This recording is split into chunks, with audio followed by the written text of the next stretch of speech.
Senhor presidente, deputado Renato Cozzolino, senhora deputada Marta Rocha, ainda presente no plenário, você que nos assiste pela TV Alerj, nos segue pelas redes sociais, imprensa, colegas de trabalho aqui da Assembleia Legislativa do Estado do Rio de Janeiro.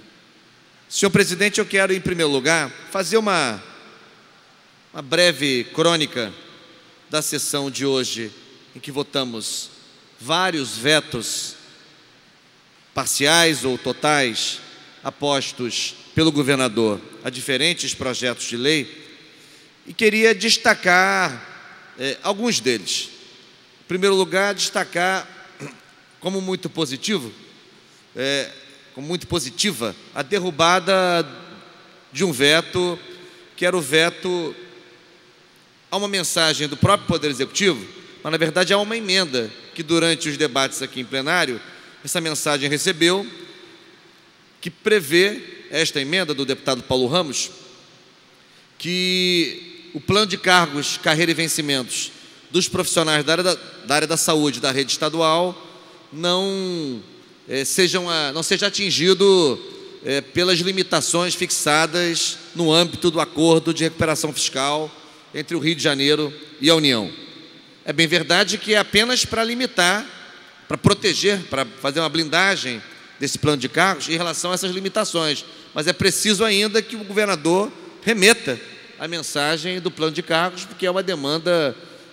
de muito tempo e acompanhada há muito tempo por vários deputados, particularmente pelo deputado Paulo Ramos. De qualquer maneira, foi positivo que nós salvamos a emenda e colocamos em evidência novamente a ideia de que é preciso assegurar e garantir um plano de cargos, carreira e vencimentos para os profissionais da área de saúde da rede estadual, e uma vez garantido esse plano, que ele ficará sob proteção em relação às condicionalidades, limitações, impostos por esse acordo celebrado entre o Rio de Janeiro e a União no âmbito da chamada recuperação fiscal. Portanto, saudar como positivo o primeiro elemento dessa crônica. Em segundo lugar, destacar dois aspectos negativos dos vetos que nós não conseguimos derrubar. Um, projeto de autoria da deputada Tia Ju e do deputado Milton Rangel, que previa pura e simplesmente garantir transparência nas diferentes fases de execução do orçamento estadual, quando esse orçamento for destinado a ações ligadas à infância e à adolescência, sejam elas na educação, como classicamente acontece, na assistência social, na saúde, enfim, onde quer que o Estado execute o orçamento, investindo em ações voltadas para a criança e o adolescente, que essa execução orçamentária pudesse ser, pudesse ser dada a ela maior visibilidade, maior acompanhamento para quem quisesse acompanhar, ou seja, apenas para garantir transparência na execução do orçamento chamado da criança ou adolescente. Perdemos esse projeto, não entendi a razão do veto, não causa nenhuma despesa ao governo do Estado, apenas assegura, como eu disse, maior transparência numa área sensibilíssima do orçamento, que são os recursos destinados às políticas para a infância, para a criança e para os adolescentes. Outro veto que não conseguimos derrubar, e a deputada Marta Rocha mencionou, e aí eu quero aqui manifestar minha estranheza, deputado Conte Bittencourt, que retorna agora ao plenário. Veja, quando na discussão do projeto de lei, mensagem do Poder Executivo, que buscava prorrogar o prazo de vigência do chamado estado de calamidade na administração financeira no âmbito do Rio de Janeiro, do Estado do Rio de Janeiro, a deputada Marta Rocha apresentou emendas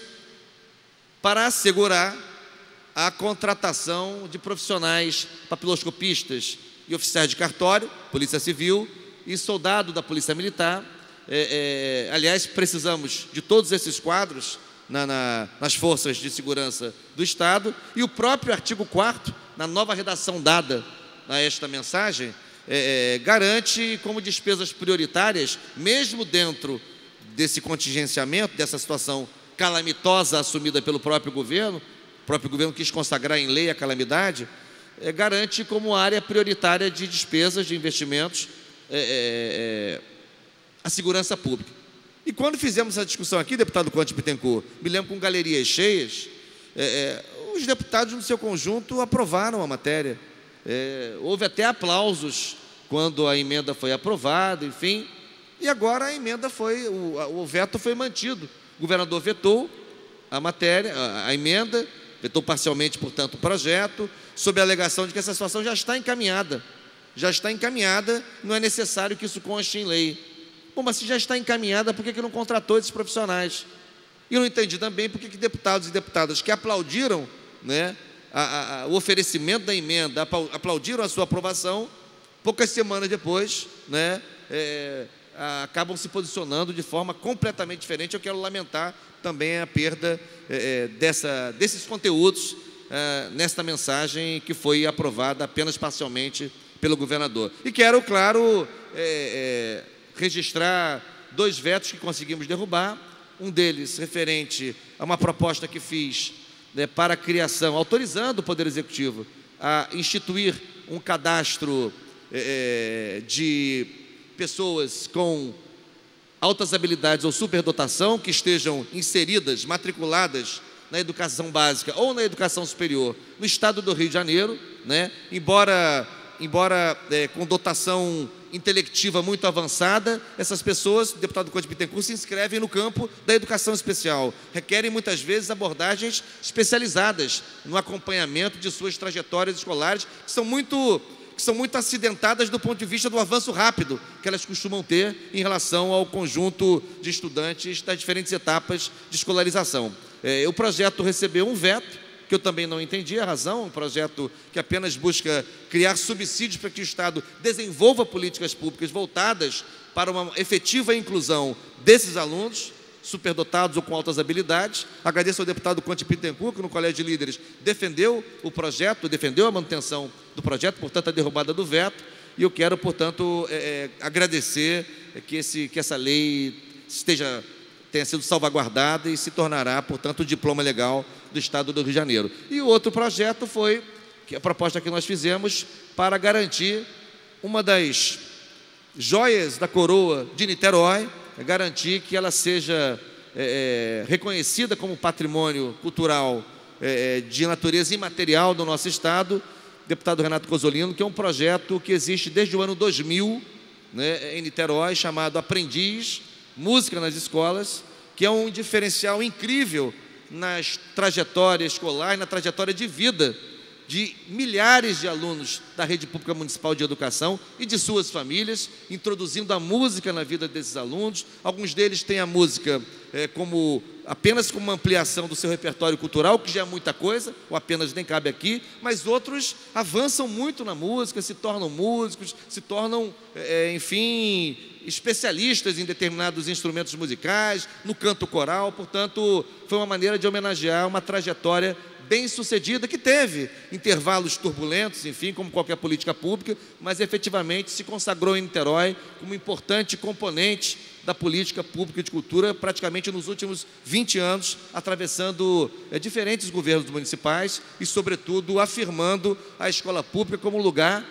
de cultura, de promoção da cultura, não apenas de instrução de conteúdos, digamos, disciplinares, que são importantes para a formação humana, mas a escola como uma referência cultural, como espaço de formação mais ampla, mais omnilateral, mais diversificada. Portanto, eu quero aqui aproveitar para registrar. Haverá um momento em Niterói, certamente, que nós vamos fazer algum tipo de ato para celebrar esse acontecimento, mas, sobretudo, registrar a importância de termos derrubado esse veto e Niterói ver reconhecido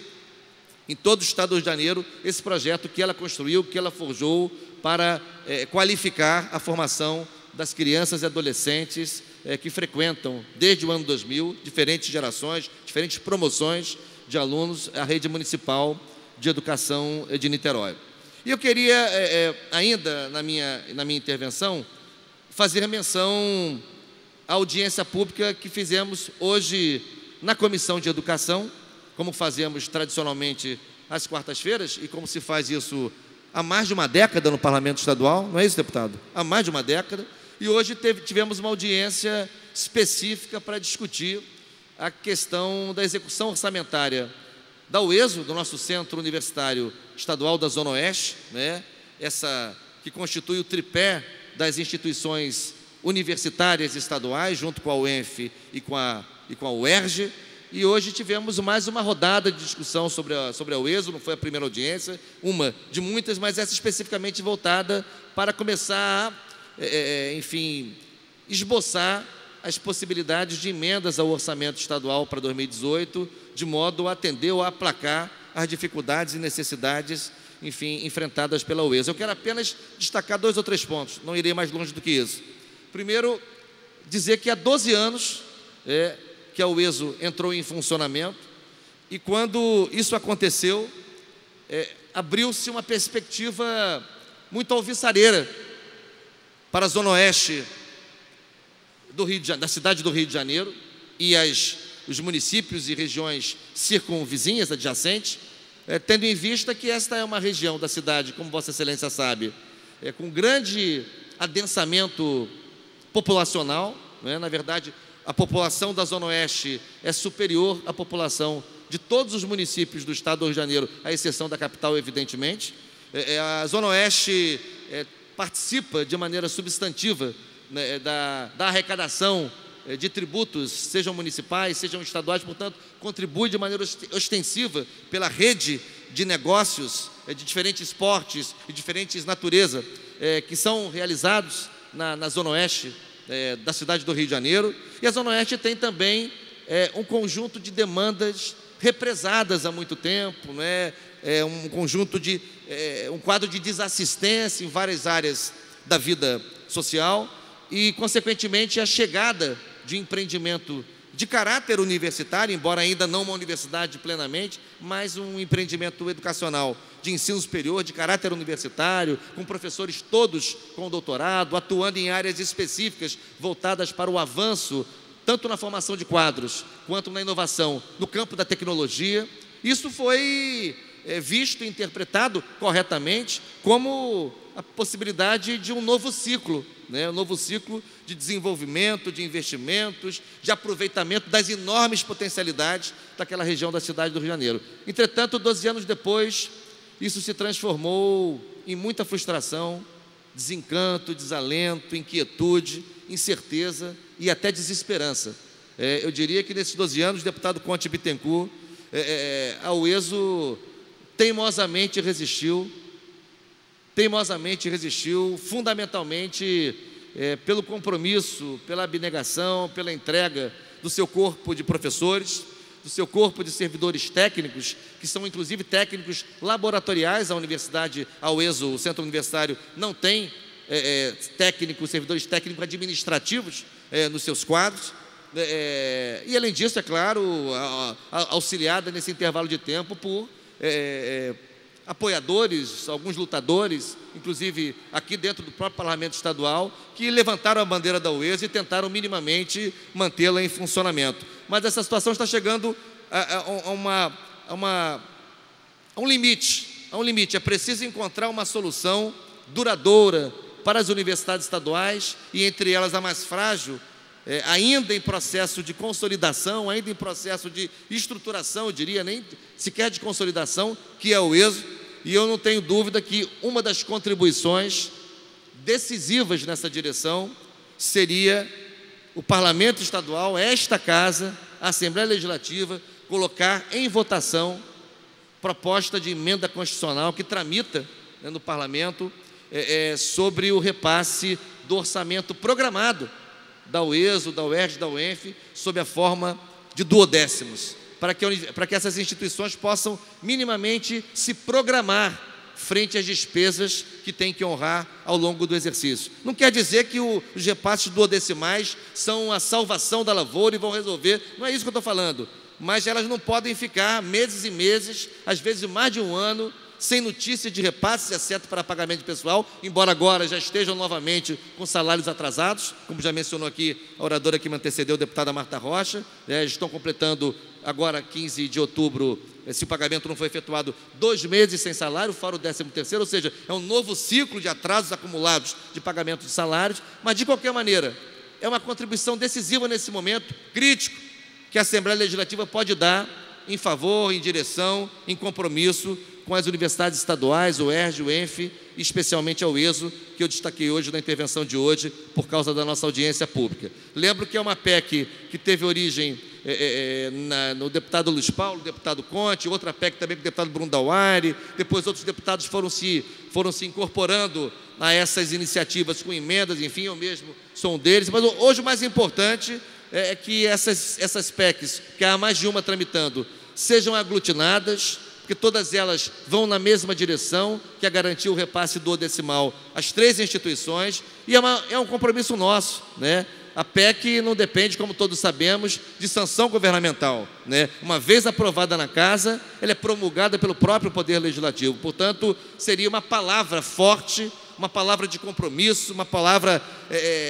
sem contestação, que daria à Assembleia Legislativa, demonstrando as diferentes bancadas, as diferentes posições partidárias, porque essa é uma questão que está para muito além da disputa política, da disputa partidária, da disputa eleitoral, que é conjuntural, mas tem a ver com a formação de gerações no Rio de Janeiro. Concluo dizendo que o governador do Estado, repetidamente, se pronunciou quando tentava explicar a crise em que nos encontramos, única e exclusivamente em função da queda do preço do petróleo no mercado internacional, e eu acho que a nossa crise no Rio de Janeiro não se explica só por isso, mas o governador dizia, lamentando, criticando, ponderando, que era preciso o Rio de Janeiro se desligar desta dependência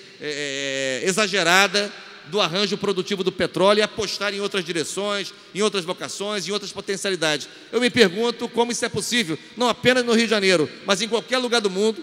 como é possível apostar no projeto estratégico de desenvolvimento sem investimentos em ciência, tecnologia, inovação e formação de quadros. Quero concluir aqui, que é um outro orador inscrito, mas deixar minha palavra, mais uma vez, de compromisso com o Centro Universitário Estadual da Zona Oeste, a UESO.